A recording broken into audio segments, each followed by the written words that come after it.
Briefly, that was why I was in jail. The house for all, away from the reality of life, where the daily routine is well defined. "Why were you brought here?" asks a prisoner. "Because I made love to a chicken. My chicken." And we all laugh. Pickpockets, doctors, advocates, ministers, thieves, and all. We all join in the laughter. "How is it like making love to a chicken?" asks the doctor. "Like making love to any woman with wings and feathers." More laughter. "Ew!" exclaims the engineer. "I'll never eat chicken again." "Then you'd better never eat any meat," says another prisoner. "There are people who make love to goats and cows. How do you know if the meat you ate last came from that district where they make love to cows?" "Change the topic," commands the pickpocket. The eyes are turned on him. "Why did you come here?" asks the minister. "Because I pickpocketed a lady." "What was the prize?" "A roll of used Tampax." And we all laugh. This routine helps to cure the prison ulcer. It distracts the minister from the memories of his lost dignities, the lawyer and the judge from humiliation, the thief from the police, the lifer from nightclubs. It distracted me from Caroline. "What do we have for supper?" "Like yesterday, half-cooked beans and pollo." "I'm hungry." That comes from the former company director who until recently couldn't touch the prison food. Now he loves it as much as he loved the barbecue they serve at the Hilton Hotel. Of course, it had taken time to settle down in this lively house called prison. My one resolution was to bury the past, live in the present, and match into the future a new man. I had already concluded that Caroline was the wrong shoe for my foot. It had been an accident. One of those tricks of destiny, out of sight, out of mind. It was now my chance to shake her out of my mind. Time I recrossed the social bridge back to where I belonged, where creation had seen fit to put me. But I was playing a losing game. Every time I thought about her, a horrible emptiness descended on me. I had already received information from Mother that Caroline had gone back to her parents, that I had expected. No parents, no matter how offended, would refuse to take back their defiant daughter. It was obvious that she had to seek reunion and mercy at such a time of distress and hopelessness. Her love for me had made the impossible possible. We had lived together, tied in a strange string of love. Now that I was no more, her parents were her dearest possession. Three things kept me wondering. Was it all over for us? Had the new turn of events canceled all that we had created together? And finally, what had happened to the unborn baby? She was 7 months pregnant when we parted. I wouldn't be surprised if something had been done to get rid of the unborn baby. I couldn't imagine Kahuthu allowing her to deliver a baby who was fathered by a beggar. It would contaminate his highly bred family. Thinking these things over while I waited for my release, I realized what a hard time I had ahead of me. I wasn't sure of what I was going to do next. I dreaded the idea of going home to be the target for accusing fingers. Everybody in the neighborhood now knew what had happened. I was branded a thief. A woman had made me steal. But on the other hand, I was anxious to know what had happened at the last minute. Maybe Caroline had left a message for me. Only I couldn't understand why she didn't write to me. I couldn't understand why nobody knew what had happened to the unborn baby. But whichever way I looked at it, a reunion between Caroline and me was unthinkable. I doubted if she would ever talk to me after what had happened. Who wanted a thief? Secondly, I suspected that by this time she had woken from the world of folly and realized the mistake she had made by loving a man 1,000 staircases below her class. There was always something to look forward to. New faces of new prisoners, heated debates and stories as prisoners related their personal experiences. Our ward was composed of real characters ranging from a famous politician to a tramp. The highlight of the current topics of discussion was the forthcoming general election. We got material from the fresh prisoners who had witnessed the struggle for power in the constituencies. "I bet that stupid minister will be returned to Parliament," a new arrival predicted. "His rivals have already been crushed into powder. One of them was found floating in the river." "You mean that minister with a barrel belly like he had kwashiorkor?" "Yes." "Shit! Whenever I see his photograph in the newspapers, I tear it off and use it as toilet paper." "It beats me why everybody wants to go to Parliament. Take, for instance, Daniel Tama. He squandered all his money on the campaign. Somebody advised him to use the harlots as his main campaign tool. He seemed to forget that harlots go for erection and not for election. Laughter. I understand he became a mental case after he lost the election? Yes. He talks to trees and stones. Somebody caught him addressing trees in the forest. Brethren, trees, I hate my own kind, the human beings. I love you, dear trees, and my wish is to be of service to you. Vice for me, and I'll make sure you have enough water and that nobody turns you into a nylon or charcoal. Do the trees answer him?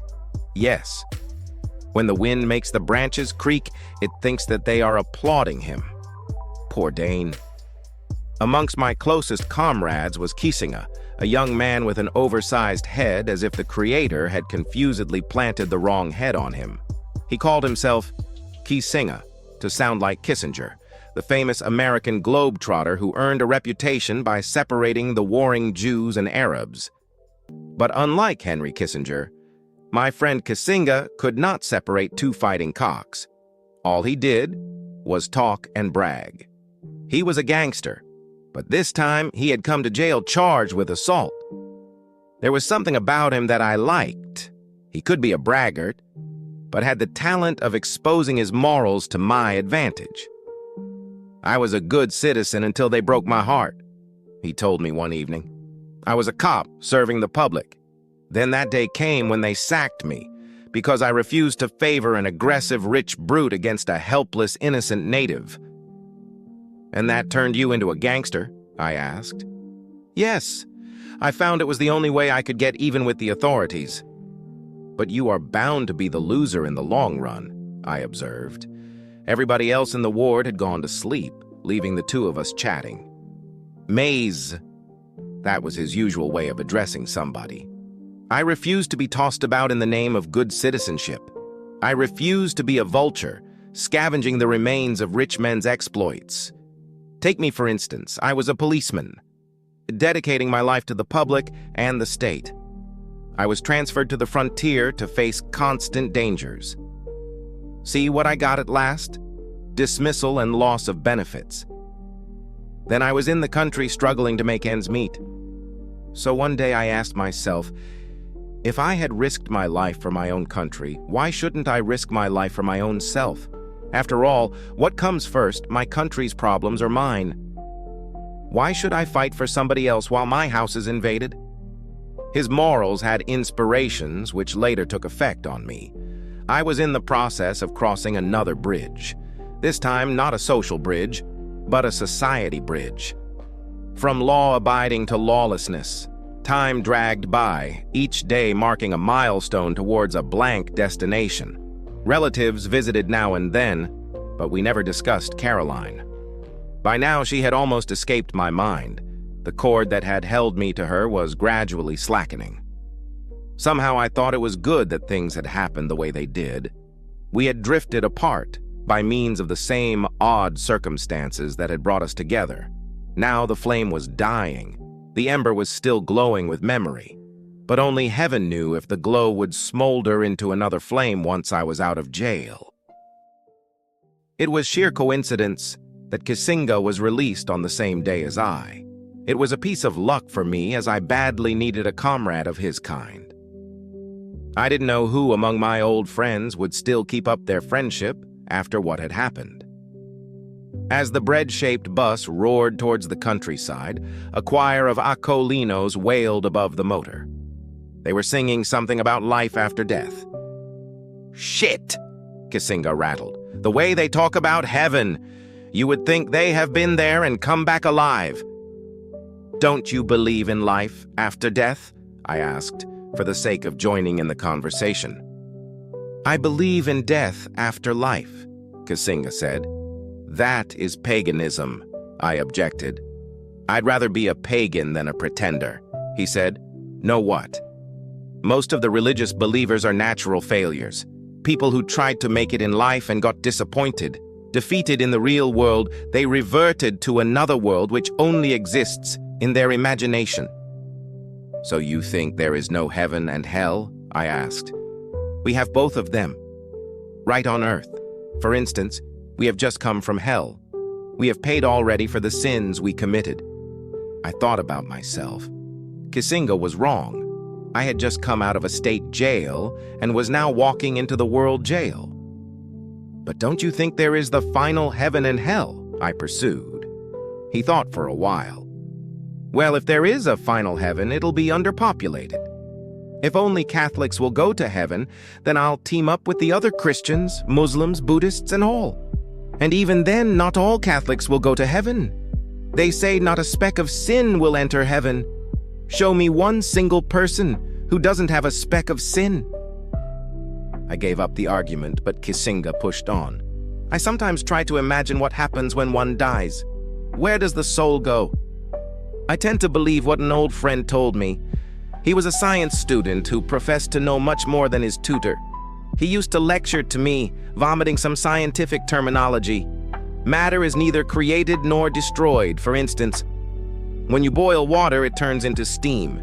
You haven't destroyed the water because the same steam can be condensed into the same water. What has that to do with life and death? I queried. The same process, he said.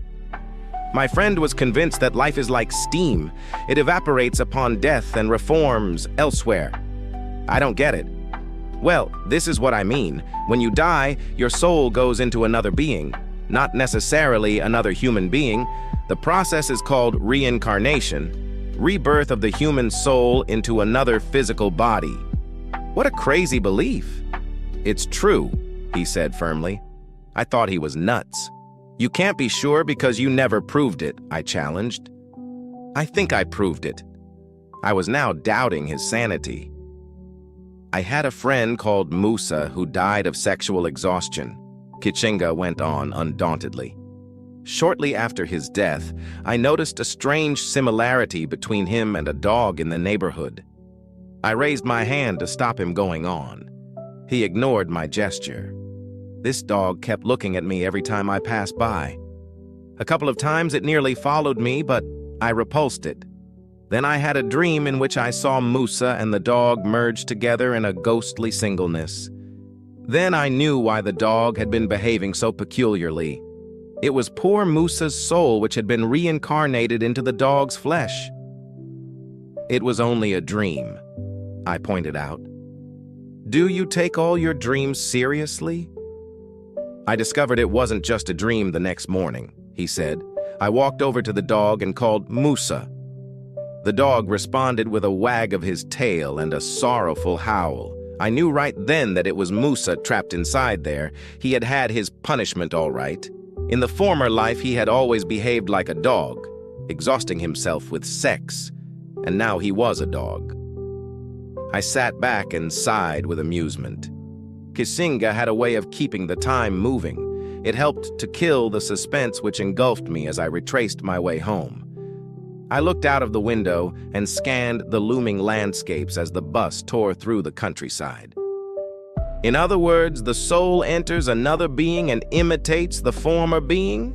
I asked to keep the conversation going. Briefly, he said, a president who grabs everything he wants becomes a pig in the next life. A fool becomes a sheep, a thief, a rat, a braggart, a peacock, and so on. But the souls may reincarnate into superior or inferior beings depending on the behavior of the former host. A humble beggar might be reborn a king and vice versa. The soul can also fly and regurgitate in another corner of the world. Today you are Chuma, next time Patel or Peng Hua or Smith Johnson or Franco Gama. I noticed that the bus had pulled into the lay-by where I was to alight. Gicheru was going further on, and I knew how badly I was going to miss him. He had already told me how I could find him. We shook hands, and I alighted. Expect me any time, I said. I'll be standing by the window waiting for you, he said heartily. At home, I was received like a prince returning from exile. The first question I asked was how Caroline had left. She wept for a week after they took you away, Mother said sadly. We tried all we could to comfort her, but to no avail. Without you, she was no more one of us. I'll admit we were relieved when she decided to go back to her parents. She wasn't sure her parents would accept her back, and none of us dared go there to confirm her readmission or rejection. When she didn't come back, we assumed that she had been accepted.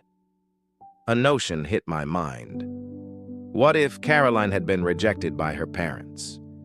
The chances of suicide could not be overlooked. You just assumed that she made peace with her parents and left it at that? I was fuming. She could be dead for all you know. Mother looked at me helplessly. Caroline wasn't the type that commits suicide. She had iron willpower. Not that we hated Caroline. My brother joined in. She was nice and tolerant, but see what happened. If you really love her, the best you can do for her is to leave her alone. If you must have a wife, Mother said, look for a girl of your own kind. Get yourself a typical girl. I listened to their opinions and decided they were right. Caroline was not of my kind. The best I could do for her was to leave her alone until a miracle made me her equal. And when would that be? I was fooling myself. I couldn't for a single moment get her out of my mind. It isn't natural for a man to cancel the existence of a woman he loves so much. Her clothes and books were as she had left them. They were now my souvenirs. Their presence in the room gave me a feeling that she was still around. Now and then, I would open the wooden box I had made for her and stare at the left property with a painful heart. At night, I would search for her in the bed, miss her, and open the box to look at her clothes. For 6 consecutive nights, I searched restlessly for an answer to my woes. I was torn between 2 opposing forces, to go and look for her, or to wait for time to cancel out my love for her. I didn't get anywhere. I started blaming creation. Did God make man in his own image? Then why were some people more equal than others? If God had not discriminated against me in wealth distribution, I complained, what was happening wouldn't have happened. The meek will inherit the earth. But when? After they are dead or downtrodden by Cahuthanites. I recited a collection of poems which Kisinga had taught us in jail. It is easier for an elephant to enter the hole of a mouse than for a poor coward to enter the kingdom of money. That was Kisinga, the gangster come poet. I was beginning to miss him, and in the middle of the night, I made up my mind to go to Nairobi the next morning. I was going to look for Kisinga and Caroline.